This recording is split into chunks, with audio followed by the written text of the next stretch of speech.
नमस्कार। Fundamentals of agronomy की discussion श्रृंखला में आपका हार्दिक स्वागत है। आज का विषय मैनेजमेंट ऑफ प्रॉब्लमेटिक सॉइल्स। इससे पहले हम लेक्चर में सॉइल्स ऑफ इंडिया पढ़ चुके हैं, जिसमें हमने अलग अलग सॉइल्स का अध्ययन किया। अब वो सॉइल्स जो हमारे क्रॉप प्रोडक्शन में अहम रोल अदा करती है, उसमें कुछ ना कुछ दिक्कतें आ जाती हैं, प्रॉब्लम आ जाती हैं। वो इनहेरिटेंस भी हो सकती है, पेरेंट मेटेरियल के थ्रू भी हो सकती है, और वो हमारी कल्चरल प्रैक्टिस के अनुसार भी आ सकती है। अब उन प्रॉब्लम्स को जब तक निजात नहीं करेंगे, तब तक हम अपनी और जो सोयल्स है, जो बची हुई सोयल है, उसको कल्टीवेशन के अंदर नहीं लेके आ सकते। अब एक एक करके हम अध्ययन करते हैं कितने प्रकार की सोयल्स होती है जिनमें प्रॉब्लम्स है, और उनकी क्या क्या मैनेजमेंट की प्रक्रियाएं हो सकती हैं। अब जो सोयल्स हैं उसमें अलग अलग तरीके से प्रॉब्लम आ सकती है, और प्रॉब्लम के आधार पे हम सोयल को क्लासिफाई करते हैं और उनके रेमेडियल मेजर्स भी करते हैं। जैसे प्रॉब्लम्स, फिजिकल प्रॉब्लम हो सकती है, कोई केमिकल प्रॉब्लम हो सकती है, कोई बायोलॉजिकल प्रॉब्लम हो सकती है, कोई न्यूट्रिशन की डेफिशिएंसी या एक्सेस टॉक्सिटी की प्रॉब्लम हो सकती है। तो वो सारी प्रॉब्लम्स, ये चारों मिल में के या एक अकेली प्रॉब्लम उस जमीन के कल्टीवेशन को अनइकोनॉमिकल बना देती है। तो हमें उस अनइकोनॉमिकल प्रोसेस को इकोनॉमिकल प्रोसेस में लेके आना है, तो उसके लिए हमें रेमेडियल मेजर करने पड़ेंगे सोयल के। तो आइए एक एक करके इन सोयल्स का अध्ययन करते हैं, और इनकी क्या मैनेजमेंट या रिक्लेमेशन की प्रोसेस हो सकती है, मेजर्स हो सकते हैं, उनका अध्ययन करते हैं। सबसे पहले है slow permeable soils. Slow permeable जैसा नाम है कि जमीन के ऊपर इरिगेशन हो या बारिश हो, पानी बहुत धीरे धीरे नीचे जाता है। तो ऐसी सोइल्स जिनका infiltration rate 6 centimetre per day से कम हो, तो ऐसे सोइल्स को हम क्या कहते हैं? स्लो परमेबल सोइल्स कहते हैं। और जब पानी इकट्ठा होगा, तो बारिश या इरिगेशन चलता रहेगा लगातार, तो वो पानी एक स्थान से दूसरे स्थान पर अकॉर्डिंग टू दी स्लोप जाएगा, भी जाएगा, तो वो रन ऑफ भी होगा उसके अंदर से, और न्यूट्रेंट का रिमूवल भी होगा। तो ऐसी सोइल्स जिनमें इन्फिल्ट्रेशन की दिक्कत है, उनको हम कैसे ठीक कर सकते हैं? Incorporation of organics. हम उनमें कोई organic manure, farm yard manure, humus, vermi compost, ये सारी चीजें डाल सकते हैं। तो ये डालेंगे तो उसके अंदर नंबर ऑफ पोर्स बढ़ेंगे, वाटर एब्जॉर्प्शन कैपेसिटी बढ़ेगी, और उसके अंदर इजीली जो वाटर है वो इनफिल्ट्रेट करेगा, परकोलेट करेगा, और हमारी ये जो समस्या है वाटर स्टेगनेंट होने की स्लो परमेबल सॉइल में, वो ठीक हो जाती है। Formation of ridge and furrow, तो उसमें क्या करेंगे हम? रिज एंड फर्रो या ब्रॉड बेड्स बना देंगे, तो उसके अंदर से सेफ डिस्चार्ज हो जाएगा एक्सेस वाटर का। प्रोवाइडिंग ओपन और सब सरफेस ड्रेनेज, हमें क्या करना है? जो एक्सेस वाटर होगा उसका सेफ ड्रेनेज करना पड़ेगा। अब वो सरफेस भी, और अगर बिलो सरफेस, सब सरफेस भी पॉसिबल हो, तो हमें वो दोनों मेजर करने होंगे, ताकि वो जमीन जो स्लो परमेबल थी, उसके अंदर जो वाटर स्टेगनेंट होता था, वो इजिली रिमूव हो सके। और दूसरा क्या हो सकता है कि ऐसे सोइल्स में जिसमें वाटर का इन्फिल्ट्रेशन कम होता है, इसका मतलब उसमें पोर्स की संख्या कम है। तो उस पोर्स की संख्या को बढ़ाने के लिए, कंपैक्शन को दूर करने के लिए हम क्या कर सकते हैं? रेड सोइल डाल सकते हैं, सैंड डाल सकते हैं। तो सैंड के पार्टिकल बड़े होते हैं, तो जब बड़े पार्टिकल बनेंगे तो बड़े पोर्स बनेंगे, बड़े पोर्स बनेंगे तो पानी आसानी से नीचे जा सकता है। कंटूर और कंपार्टमेंटल बंडिंग कर दे, ताकि वो पानी एक स्थान से दूसरे स्थान पर बह के ना जाए, और जो इन्फिल्ट्रेशन है वो इंक्रीज हो सके। सोयल कंडीशनर्स की एप्लीकेशन कर सकते हैं, जो सोयल की एग्रीगेट स्टेबिलिटी को इंप्रूव करता है, पोर स्पेस को इंप्रूव करता है। अल्टीमेटली हमारी जो स्लो परमेबल सोयल है, जिनके अंदर वाटर का मूवमेंट नहीं होता था, वो मूवमेंट होना स्टार्ट हो जाएगा। नेक्स्ट है soil surface crusting. Soil surface crusting क्या होगी? वो कोलाइडल ऑक्साइड्स के कारण होगी। वो ऑक्साइड्स किस चीज के होंगे? आयरन और एल्यूमिनियम के। तो उस क्या करते हैं, सोयल के पार्टिकल्स के साथ बाइंड कर जाते हैं, और जब वो वेट रिजिम में होती है, और ऐसी जो सिचुएशन होती है वो एल्फी सोयल्स में ज्यादा मिलती है। अब इनका इम्पैक्ट क्या हो सकता है इस सरफेस क्रस्टिंग का? सरफेस क्रस्टिंग से क्या होगा? जर्मिनेशन पुअर हो जाएगा, रिटार्ड हो जाएगा, रूट ग्रोथ है वो कम हो जाएंगी, इनफिल्ट्रेशन घट जाएगा, एस्पिलेशन रन ऑफ का बढ़ जाएगा, क्योंकि ऊपर से जमीन सख्त हो जाएगी और क्रैकिंग्स आ जाएंगी उसके अंदर से, तो पानी इजिली बहेगा और नीचे जा नहीं पाएगा। अफेक्ट नोडल फॉर्मेशन इन लेग्यूम्स। अब लेग्यूमिनस क्रॉप है, उनकी नोडल फॉर्मेशन है वो घट जाएगी। और ये क्रिएट करेगा पुअर एरिएशन इन रेजियोस्फीयर, मतलब जो हमारे जड़ों के आसपास का माइक्रो क्लाइमेट है वह पुअर एरिएशन हो जाएगी, कम्पैक्शनेस हो जाएगी, ज्यादा इलाके में केवल हवा कहाँ एक्सचेंज होगी, उन क्रैकिंग्स में। अब ऐसे में क्या हो सकता है, हम इसके रेमेडियल मेजर क्या कर सकते हैं सरफेस क्रस्टिंग के, हमें प्लोइंग और सोइंग एक ऑप्टिमम मॉइस्चर की कंडीशंस हो, रिजिम हो, तभी करना चाहिए। जहां सरफेस क्रस्टिंग की दिक्कत हो वहां अल्कलाइन सोयल है, एसिडिक सोयल है, या हमारी न्यूट्रल सोयल हो, तो उसके आधार पे हमें लाइम या जिप्सम की एप्लीकेशन करनी चाहिए। एटलीस्ट 2 टन पर हेक्टेयर की यूनिफॉर्मली स्प्रेड कर दें, तो वो क्या करती है, जो सरफेस क्रस्टिंग उसके चांसेस को कम कर सकती है। फार्म यार्ड मैन्योर कंपोस्ट की एप्लीकेशन कर दें, ये भी क्या करेगा, एग्रीगेट के स्टेबिलिटी को बढ़ाएगी। स्क्रैपिंग कर सकते हैं सोयल के सरफेस को टूथ हैरो से, यानी कोई ऐसी इम्प्लीमेंट टूल या हैरो जो 2 रोज के बीच में इंटरकल्टिवेट कर दे, यानी जो सोयल है उसको डिस्टर्ब कर दे, स्क्रैपिंग कर दे, तो वो क्या करेगी, सोयल के अंदर से सोयल क्रस्टिंग को खत्म कर देगी, कम कर देगी। अगर ऐसी सिचुएशन आती है तो हमें बोल्ड ग्रेन सीड है, बड़े साइज है जिनका टेस्ट वेट ज्यादा है, वैसे ग्रेन्स की सोइंग करनी चाहिए, और मोर सीड या मोर प्लांट्स पर हिल हमें सोइंग की तरफ जाना चाहिए, ट्रांसप्लांटिंग की तरफ जाना चाहिए, ताकि वो सरफेस क्रस्टिंग तब हो तो एटलीस्ट 1-2 सीड बाहर आ सके। अगर सारे जर्मिनेट ना करें तो भी जर्मिनेशन के बाद इमर्ज होने के चांसेस हमारे पास बचे रहे। फिर वाटर की स्प्रिंकलिंग कर सकते हैं, स्प्रिंकलिंग करेंगे तो ऊपर नमी बनी रहेगी, वेट रहेगी, तो क्रैकिंग नहीं आएगी, तो हमारी क्रॉप जर्मिनेट कर जाएगी उसके अंदर से। और हमें काउपी जैसी रेजिस्टेंट क्रॉप की ऐसी जगह पे खेती करनी चाहिए जहां सरफेस क्रस्टिंग की दिक्कत आती है।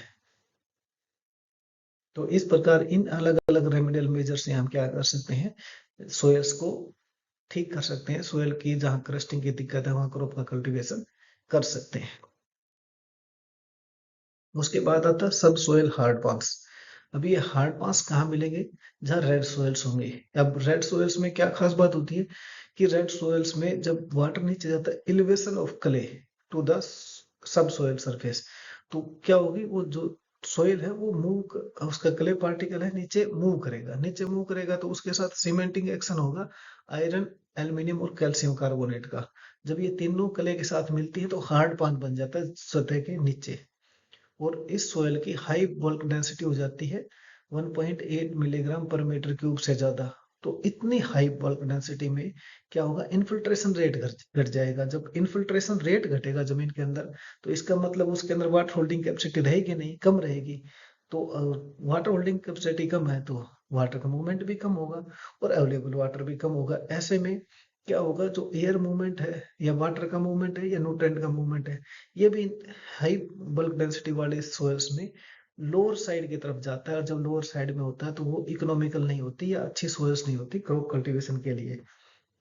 अब वो सोयल्स जिनमें हम इस पिक्चर में देख रहे हैं, नीचे हार्ड पैन दिख रहा है कि जैसे कैल्शियम कार्बोनेट है वो डिपोजिट हुआ हुआ यहाँ, तो ऐसे सोयल्स को हम अब इस इरिगेशन के अंदर लेके आएंगे, बारिश के अंदर लेके आएंगे, तो पानी तो नीचे जाएगा नहीं हार्ड पान से।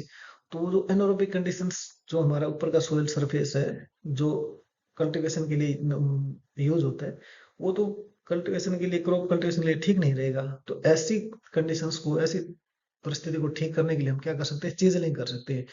चीजल वो प्राइमरी टिलेज इंप्लीमेंट है जो नीचे डेप्थ तक जमीन को तोड़ता है, हार्ड पांस को रिमूव करने में हेल्प कर सकता है। Farmyard manure, pressed mud, compost, vermi compost, ये मटेरियल डालेंगे तो वाटर होल्डिंग कैपेसिटी बढ़ेगी ज्यादा समय के लिए। और हार्ड जो पान हमने तोड़ दी, उनमें हम इनकॉर्पोरेशन कर देंगे मैंने उसका, to make the soil that is able to conserve more and more moisture in the soil or soil surface. Third है सेलो सोयल। सेलो सोयल्स हमने मोस्टली हम पहाड़ों में देखते हैं। तो ऐसे सोयल्स क्या होते हैं, पेरेंट मटेरियल है उसके जस्ट ऊपर 15 से 20 सेंटीमीटर के करीब बस वर्किंग सोयल्स होती है, उसके बाद नीचे पत्थर आना स्टार्ट हो जाते हैं। तो ये सोयल्स में क्या होगा, रिस्ट्रिक्ट हो जाती है। जब ऊपर से क्रॉप ग्रो करेगी तो नीचे जड़ जाने के लिए जगह कम बचेगी, तो रूट की इलोंगेशन और स्प्रेडिंग कम होगी। इसका मतलब उसको न्यूट्रिएंट लेने के लिए और जल लेने के लिए बहुत थोड़ा स्पेस मिलेगा, तो इसलिए थोड़ा स्पेस मिलेगा, थोड़ी डेप्थ मिलेगी, इसलिए ऐसी सोइल्स को क्या कहते हैं, हम शैलो सोइल्स कहते हैं। तो इसमें क्या, जब सोयल का वॉल्यूम लेस है, तो इसका मतलब जब भी कोई बारिश होगी तो न्यूट्रिएंट जल्दी मूव कर जाएंगे, लीच डाउन कर जाएंगे या रन ऑफ में चले जाएंगे। तो ऐसी सोयल्स के मैनेजमेंट के लिए हमें क्या करना चाहिए, शैलो रूटेड क्रॉप्स का ग्रोइंग करना चाहिए, फ्रीक्वेंट रिन्यूअल करना चाहिए सोयल की फर्टिलिटी को, कि उसके हम अंदर थोड़े थोड़े दिनों बाद हम FYM की या फर्टिलाइजर एप्लीकेशन करें रहें, करते रहें, और ऐसे क्रॉप को हम उसके अंदर सोइंग करें जो विदस्टैंड कर सके सेलुलस का मतलब थोड़ी जमीन अवेलेबल हो तब भी वो अच्छी तरह से ग्रो कर सके, यानी उसमें एडवेंटिशियस रूट्स ज्यादा हो, ना कि टैप रूट सिस्टम उसका ज्यादा अच्छा हो। ऐसे क्रॉप की हम यहाँ खेती कर सकते हैं इजिली, जो कवर कर सके, जो इरोजन के इवेंट्स को घटा सके, जो रन ऑफ के इवेंट्स को घटा सके, ऐसे क्रॉप्स की हम खेती कर सकते हैं। अब है highly impermeable soil. Highly impermeable soils क्या होती है, जिनके अंदर सैंड का कंटेंट ज्यादा होता है, 70% से ज्यादा जिसमें सैंड पार्टिकल होते हैं, वो इस सोयल्स में, हाईली परमेबल सोयल्स में आती हैं। अब जब सैंड के पार्टिकल ज्यादा होंगे, इसका मतलब मैक्रोपोर्स ज्यादा होंगे, तो वाटर और एयर के लिए स्पेस ज्यादा रहेगा बड़े छेद में। अब वो बड़े छिद्र के लिए अगर है हमारे पास तो क्या रहेगा, एक्सेसिव परमेबिलिटी रहेगी, पुअर वाटर रिटेंशन रहेगा, पॉइंट तो due to force of gravity नीचे चला जाएगा, very high hydraulic conductivity and infiltration rate, बारिश होगी नीचे चली जाएगी। तो जो हमने एडेड न्यूट्रिएंट्स डाले थे वो तो मैक्रोपोस के थ्रू लीच डाउन कर जाएंगे, कि हमने पहले पढ़ा था कि मोबाइल, लेस मोबाइल और इमोबाइल न्यूट्रिएंट्स होते हैं सोइल में। तो जो इमोबाइल होते हैं वो नीचे चले गए एक बार पानी के साथ और फिक्स हो गए, तो मिलने के नहीं, जिसमें फास्फोरस बहुत बड़ा एग्जाम्पल है इसका, और कॉस्टली इनपुट भी है फर्टिलाइजर का। तो अब हमें ऐसे सोयर्स में जहाँ पुअर वाटर रिटेंशन है उसमें क्या करना चाहिए, एक तो हमें जो प्लोइंग है, टिलेज प्रैक्टिस है, वो यूनिफॉर्म करनी चाहिए। जैसे ही बारिश हो जाए, हमें 24 घंटे के बाद जो बारिश होती है उसके बाद एक बार जमीन को रोल कर देना चाहिए, ताकि कैपिलरी ट्यूब्स का जो एक्शन है वो टूट जाए। फिर क्या करना चाहिए हमें ऐसी सोइल्स में, एसफाल्ट सीट, पॉलिथीन सीट, या जो सोयल का सरफेस है उसमें इनफिल्ट्रेशन को रिड्यूस करने के लिए कुछ ऐसा लगा देना चाहिए कि पानी धीरे धीरे अंदर जाए। क्रॉप रोटेशन कर सकते हैं, ग्रीन मैन्यूरिंग कर सकते हैं, जिसमें ढैंचा, सस्पेनिया जैसे क्रॉप हम लगा सकते हैं। फ्रीक्वेंट इरिगेशन दे दें with low quantity of water. Heavy irrigation नहीं देना चाहिए, क्योंकि मैक्रोपोर्स में पानी नीचे चला जाएगा। तो हमें थोड़ा पानी देना चाहिए और थोड़े थोड़े इंटरवल पे देना चाहिए, ताकि एक लिमिटेड वाटर से हम नंबर ऑफ इरिगेशन बढ़ा सकें। स्प्लिट और स्लो रिलीज नाइट्रोजनस फर्टिलाइजर या फर्टिलाइजर्स जो भी हो, वो सारे हमें ऐसे डालना चाहिए जिनको यूटिलाइज होने में टाइम लगता हो, जिनकी प्रोसेस स्लो हो, ताकि वो पानी, जब पानी या मॉइस्चर अवेलेबल हो तो थोड़ा सा डिजोल्व हो, थोड़ा सा रिलीज हो, मिल जाए, आगे फिर इरिगेशन दे, फिर वो रिलीज हो जाए, फिर मिल जाए, यानी कि लीचिंग और वोलेटाइल लॉसेस जिसमें कम हो सके। उसके बाद सेकंड टर्म्स आती है कि कौन सी नेचर होती है, केमिकल नेचर। केमिकल का नेचर का मतलब कोई ना कोई ऐसा केमिकल सब्सटेंस, कोई न्यूट्रिएंट, कोई एलिमेंट होगा जमीन के अंदर जो उस सोयल को कल्टीवेशन जब उसमें करते हैं तो उसको इकोनॉमिकल बना देता है। इस श्रेणी में आती है हमारी soil, salt soil, alkaline soil और एसिडिक सोयल्स। अब इसमें पहली है साल्ट अफेक्टेड सोयल या सैलाइन सोयल्स। तो ऐसे सोयल्स एरिड या सेमी एरिड रीजन में होंगी, जहां पर फोटोस जो इवोपरेशन है वो ज्यादा होगा या इवोप ट्रांसपिरेशन ज्यादा होगा, और उसके अंदर से जो वाटर का इनकमिंग है या वाटर आएगा वो कम आएगा। अब ऐसी सोइल्स को ठीक भी तो करना पड़ेगा। अब ठीक करने के लिए क्या करेंगे, हम इसके अंदर जो इसके मेजर कंस्ट्रेंट है उसको ढूंढेंगे कि क्या क्या इसमें दिक्कत आती है। तो ऐसी सोयल जो सैलाइन सोयल की श्रेणी में आएंगी, जिनकी ईसी इलेक्ट्रिक कंडक्टिविटी 4 से ज्यादा होती है, ईएसपी एक्सचेंजेबल सोडियम परसेंटेज 15 से कम होता है, और पीएचपी 8.5 पॉइंट से कम होती है, ऐसी सोयल्स क्या कहलाती है, सोयल सैलाइन सोयल कहलाती है। और इस प्रक्रिया को, जिसमें ये जो साल्ट्स हैं ये एक्युमुलेट हो जाते हैं सरफेस के ऊपर, इनको क्या कहते हैं, प्रोसेस को सैलिनाइजेशन कहते हैं। तो जहां लेस रेनफॉल अवेलेबल रहेगा, लीचिंग और साल्ट की ज्यादा हो नहीं पाएगी, वो ट्रांसपिरेशन, वाष्पीकरण और वाष्पो उत्सर्जन दोनों ज्यादा होंगे, तो साल्ट जमीन के नीचे से जो पेरेंट मटेरियल के साथ था या हमारी कल्चरल प्रैक्टिस कारण इकट्ठा वो ऊपर आ जाएगा, और जो इस पिक्चर में दिख रहा है सफेद सफेद सोयल के ऊपर सरफेस ऐसा हो जाएगा। तो ऐसे सोयल्स में क्या होगा, कल्टीवेशन इजी नहीं रहेगा। तो हमें क्या करना पड़ेगा, इस सोयल का ऑस्मोटिक पोटेंशियल की जो कैरेक्टरिस्टिक है उसको चेंज करना पड़ेगा, माइक्रोबियल एक्टिविटी को बढ़ाना पड़ेगा। न्यूट्रिएंट अपटेक ऐसे सोयल्स में हो नहीं सकता, क्योंकि वाटर तो बाइंड हो जाएगा साल्ट पार्टिकल्स के साथ। तो ऐसे सोयल्स में अक्सर टॉक्सिटी भी देखी जा सकती है, क्लोराइड की और सल्फेट आयंस की। अब इसको मैनेज कैसे कर सकते हैं, पहला है लीचिंग, कि इसके अंदर अच्छा स्वच्छ पानी हम डालेंगे, इरिगेशन दे तो न्यूट्रंस लीच कर जाएंगे या ड्रेन करके एक साइड चले जाएंगे। इरिगेशन मैनेजमेंट कर सकते हैं कि हमें जुडिशियस वाटर यूज करना है अगर क्वालिटी खराब है तो, और अगर हमारे पास एक आधा पानी का इरिगेशन का जो है अवेलेबिलिटी अच्छे पानी की, तो हमें इसको स्प्लिट करके लगाना चाहिए। एक बार आपको आपका पुअर क्वालिटी वाटर, एक बार अच्छी क्वालिटी का वाटर, ताकि वो जो न्यूट्रिएंट्स जो साल्ट्स हैं वो जो क्रॉप की रूट जो है ना उससे दूर चले जाएं। फर्टिलाइजर का मैनेजमेंट, हमें ऐसे फर्टिलाइजर का यूज करना है जो स्लो रिलीज हो। क्रॉप की चॉइस और क्रॉप का मैनेजमेंट हमें बहुत इंपॉर्टेंट है कि सैलाइन सोयल में ऐसी क्रॉप्स नहीं लगानी चाहिए जो सेंसिटिव हो, केवल टॉलरेंट क्रॉप की खेती करनी चाहिए ताकि हमारे मिनिमम वाटर की रिक्वायरमेंट हो वहाँ। और कुछ हम क्या कर सकते हैं, कुछ कल्चरल मैनेजमेंट भी कर सकते हैं सोयल के साथ।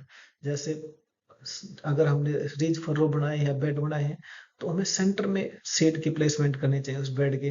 तो जो सैलिनिटी उठेगी पानी के साथ साथ, तो वो किनारों तक रह जाएगी, वो बीच के अंदर जो फ्लैट सरफेस होता है उस पर नहीं आती। अल्टरनेट फर्रो में हम इरिगेशन कर सकते हैं, एप्लीकेशन ऑफ स्ट्रामल्स कर सकते हैं, जिससे इवापोरेशन के लॉस को कम किया जा सकता है। तो ऐसे करके हम सैलाइन सोइल का मैनेजमेंट कर सकते हैं। अब आता है अल्कली सोइल्स।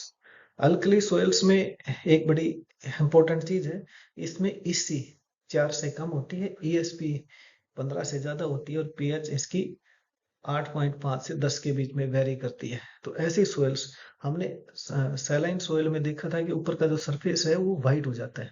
इसमें क्या होता है, सोडियम की मात्रा ज्यादा होती है, और सोडियम के कारण जो सोइल्स का सरफेस होता है वो ब्लैकिश या ग्रेस कलर का हमें दिखता है। तो ऐसे अगर सोइल हमें दिखती हो तो वो सोइल्स क्या कहलाती हैं, हमारी एल्कली सॉइल्स में काउंट होती है। तो इसमें पहला क्या कर सकते हैं हम, डिस्पर्जन ऑफ जो प्रॉपर्टीज होंगी इनकी सोइल की, डिस्पर्सन ऑफ सोइल कोलाइड्स, यानी जो सोइल के कोलाइडल पार्टिकल है वो डिस्पर्ड फॉर्म में रहेंगे, तो इसका मतलब मूवमेंट ऑफ वाटर कम रहेगा, स्पेसिफिक आयन का इफेक्ट रहेगा ऐसी सोइल्स में। और जब ये पद्धतियां होती हैं तो सोइल के अंदर इन्फिल्ट्रेशन के चांसेस घटते हैं, लीचिंग के चांसेस घटते हैं, और एनारोबिक कंडीशन से एडवर्स कंडीशन सोइल की बढ़ती रहती है। तो अब ऐसे सोइल्स को ठीक करने के लिए हम क्या कर सकते हैं, एक तो है फिजिकल एमेलियोरेशन, कि हम क्या क्या फिजियोलॉजिकल एमेलियोरेशन में कर सकते हैं। पहले डीप प्लोइंग, डीप प्लोइंग करेंगे तो क्या करेगा, वो हार्ड पांस को कम करेगा, वो जो जो सब सरफेस पे हमें सोडियम जो फ्री मूवमेंट था वो वाटर का, वो क्या करेगा, हेल्प करेगा एरिएशन में, और उसको सरफेस से सब सरफेस में लेके जाएगा सोडियम को। तो दोनों चीजें हेल्पफुल हो जाती है डिप्लॉइंग से, एक तो सोडियम जो ऊपर था वो नीचे चला जाएगा, और एयर का एक्सचेंज हो जाएगा। यही चीजें इस एल्कली सॉइल्स में नहीं थी। फिर प्रोवाइडिंग ड्रेनेज, जब ड्रेनेज देते हैं तो ड्रेनेज से दो चीज बढ़ी, कि जो सेचुरेशन कंडीशन थी वो हटी। सेचुरेशन कंडीशन हटी, इसका मतलब एयर का और वाटर का जो कंपोजिशन है या अवेलेबिलिटी वो आधी आधी होगी, तो सोयल आइडियल सोयल होगी, और वही हमारा मेन मोटिव है अल्कली सोइल्स को। और दूसरा क्या होता है कि ड्रेनेज से हम क्या कर सकते हैं, एक बार जो उसके अंदर साल्ट आ गया, सोडियम साल्ट एकुमुलेशन, वो फर्दर उसका एकुमुलेशन नहीं होता है, क्योंकि हम ड्रेनेज के थ्रू उसका सेफ डिस्पोजल कर देते हैं। सैंड फिलिंग या सैंड एप्लीकेशन, इसमें क्या होता है, जो सोयल की हैवीनेस होती है, जिसमें सोयल के अंदर माइक्रोपोर्स ज्यादा होते हैं, पानी बहुत धीरे धीरे जाता है, तो उसकी जो कंडीशंस होते हैं कैपिलरी ट्यूब्स की वो बढ़ा देते हैं। तो कैपिलरी ट्यूब्स बड़ी होंगी, माइक्रोपोर्स बड़े होंगे, तो इंक्रीज हो जाएगा वाटर का मूवमेंट। और अगला है प्रोफाइल का इन्वर्जन, हम क्या करते हैं, सोइल को इन्वर्ट कर देते हैं। तो इसकी एक तो सबसे बड़ी उसकी फिजिकल जो कंडीशन है वो इम्प्रूव हो जाती है डिप्लॉइंग से, और नीचे जो न्यूट्रिएंट्स गए थे वो ऊपर आ जाते हैं, और ऊपर जो सोइल कल्टीवेशन में आती थी वो स्पेसिफिक न्यूट्रिएंट्स या नंबर ऑफ न्यूट्रिएंट्स की जिसमें डेफिशिएंसी शो होती थी वो नीचे चली जाएगी। वो जो पिछले साल का रेजिड्यू रूट्स जो जमीन के साथ इन्वर्ट करने से डिकम्पोज हुए, तो दोबारा वो डिकम्पोज होंगे, तो उनसे वो मिनरलाइजेशन की प्रक्रिया से दोबारा वो रिच हो जाएगी ऑर्गेनिक कार्बन से भी और न्यूट्रिएंट से भी। केमिकल एमिलोरेशन में क्या कर सकते हैं, हम जिप्सम डाल सकते हैं, कैल्शियम कार्बोनेट डाल सकते हैं, फोस्फो जिप्सम डाल सकते हैं, एलिमेंटल सल्फर डाल सकते हैं, सल्फ्यूरिक एसिड डाल सकते हैं, पायरेट्स और FeSO3 आयरन सल्फेट डाल सकते हैं।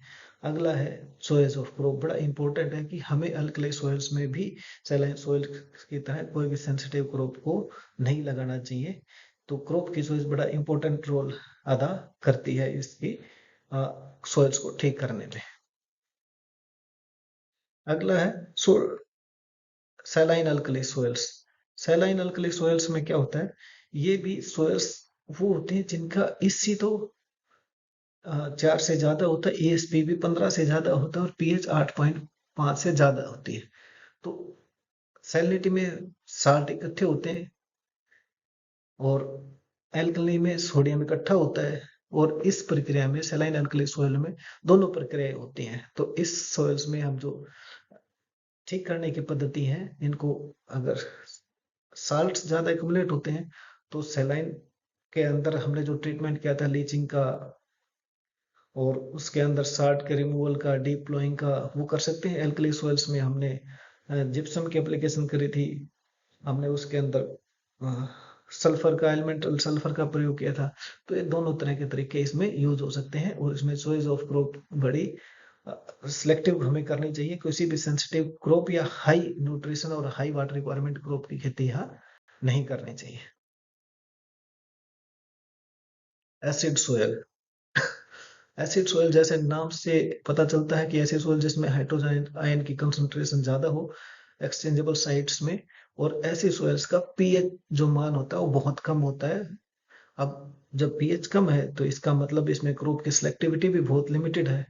तो सोर्सेज क्या होते हैं जिसके कारण एसिडिटी डेवलप होती है? एक तो लीचिंग हो जाती है हैवी सोइल्स रेनफॉल में। जब रेनफॉल ज्यादा होगी तो जो सोल्यूबल न्यूट्रिएंट्स हैं वो लीच डाउन कर जाएंगे, एसिडिक पेरेंट मटेरियल हो सकता है, हम कॉन्टिन्यूस एसिड फॉर्मिंग फर्टिलाइजर्स को डाल सकते हैं, बड़ा ह्यूमिक कंटेंट हो सकता है, ऑर्गेनिक एसिड हो सकती हैं, कार्बन डाइऑक्साइड की अधिकता हो सकती है, हाइड्रोक्साइड हो सकती है और एसिड रेन हो सकती है। ये सारे कारण मिलके क्या करते हैं, सोयल को एसिडिक श्रेणी में लेके जाते हैं। अब ऐसे सोयल्स में क्या हो जाता है, एक तो सोलिबिलिटी बढ़ जाती है सोयल्स के अंदर न्यूट्रिएंट्स की। अब उसके कारण उसकी टॉक्सिटी बढ़ेगी, जैसे एल्यूमिनियम की, मैग्नीशियम की और आयरन की टॉक्सिटी जो क्रॉप यहाँ लगाई जाएंगी उसमें साफ साफ देखी जा सकती है। जैसे पैडी में दिखता है हमें आयरन की टॉक्सिटी तुरंत दिख जाती है सोयल्स में। डेफिशिएंसी हो जाती है कैल्शियम और मैग्नीशियम के ऐसी सोयल्स में, रिड्यूस हो जाती है अवेलेबिलिटी फास्फोरस और मोलिब्डेनम की, और माइक्रोबियल एक्टिविटी भी नहीं दिखती क्योंकि ऑर्गेनिक कार्बन का जो पार्ट है वो कम हो जाता है और एसिडिक होती है। एसिडिक मीडियम जो माइक्रोबियल एक्टिविटी के लिए अच्छी नहीं होती, वो न्यूट्रल सोयल्स में अच्छे तरीके से जो माइक्रो ऑर्गेनिजम्स हैं वो ग्रो कर पाते हैं। अब मैनेजमेंट क्या कर सकते हैं, एक तो हम अपनी एग्रोनॉमिक प्रैक्टिसेस को मैनिपुलेट कर सकते हैं कि एसिड फॉर्मिंग फर्टिलाइजर न डालें, क्रॉप के अंदर हम जो लाइमिंग मटेरियल उनको यूज करें, टाइम से इंटरकल्टिवेशन करें, वाटर का मूवमेंट तेजी से ना हो तो हम सरफेस मल्चिंग कर दें, और चॉइस ऑफ क्रॉप तो हमारे पास लिमिटेड रहते हैं। टोबैको को सॉरी टी, कोका, पैडी, इस तरह के क्रॉप की खेती करें ताकि वो एसिडिक एनवायरनमेंट में अच्छी तरह से ग्रो कर जाएं। वो इस प्रकार हम ऐसी सोयल्स में, एसिडिक सोयल्स में सोयल का मैनेजमेंट कर सकते हैं। फिर एसिड सल्फेट सोयल्स। ये सोयल्स वहां होंगी जहां ऑक्सीडेशन की प्रक्रियाएं ज्यादा होंगी और जहां पानी खड़ा रहेगा। तो आप ऐसी सोयल्स को क्या कर सकते हैं, ऐसे सोयल्स में जो एनारोबिक कंडीशंस है उनको कम करने की कोशिश कर सकते हैं, जिससे कि जो एसिड डेवलपमेंट है उसका प्रोसेस उसको कम किया जा सके और इस एरिया को ग्रोइंग कंडीशंस में लिया जा सके। तो जो वाटर की अवेलेबिलिटी या वाटर की स्टैग्नेशन को सहन कर सकती हैं, एग्जाम्पल राइस, ऐसी क्रॉप की खेती ऐसी जगह पे करनी चाहिए। Controlling water table. एक तो ड्रेनेज बड़ा इंपॉर्टेंट है कि जितना जल्दी ज्यादा हो सके और जल्दी हो सके हमें ये ड्रेनेज की प्रक्रिया, ड्रेनेज की पद्धति, ड्रेनेज की प्रोसेस यहाँ पर हमें अडॉप्ट कर लेनी चाहिए ताकि वहाँ वाटर स्टेगनेट ना करे। और खासकर जो सल्फ्यूरिक लेयर है उसके अंदर तो बिल्कुल भी नहीं। अब नेक्स्ट है लाइमिंग और लीचिंग। लाइमिंग तो सबसे मुख्य रोल है सोयल्स को रिक्लेम करने का। अब ऐसे सोइल में जब लाइमिंग करेंगे, लीचिंग करेंगे तो क्या होगा, जो अर्ली ईयर्स में जो एसिडिफिकेशन होगा वो लाइम की रिक्वायरमेंट धीरे धीरे कम होती चली जाएगी समय के साथ साथ। और एसिड सल्फेट सोइल्स को जो मार्सी एरिया के करीब होते हैं, जिनके ऊपर ऑक्सीडेशन होता है पायरेटिक मिनरल्स का, उनको हम कल्टीवेशन के अंदर ला सकते हैं। ये कैसी हवा चलाई जा रही है, वादियों में जहर उड़ाई जा रही है, वो आबाद हुआ मेरा घर जलाते हुए, अलीमाओं की कहाँ अदीबी जा रही है। दौड़ रहे हैं बेहताशा रिश्तों पर पैर रखते हुए, खुदा जाने कहाँ ये तरक्की जा रही है। उसूल मारने वालों को उसूल बनाने का जिम्मा मिला, ताज्जुब है कैसे कैसों को सरदारी दी जा रही है। पकड़कर हाथ जो नाखूनों की खाल नोच लाए, बेईमानों की टोली है खून मेहंदी बताई जा रही है। जलील वही निकले जिनको जबर ओहदा मिला, उनकी जात भी माही खानदानी बताई जा रही है। धन्यवाद दोस्तों, फंडामेंटल्स ऑफ एग्रोनॉमी की इस श्रृंखला में जुड़े रहने के लिए। धन्यवाद, नमस्कार, जय हिंद, जय भारत।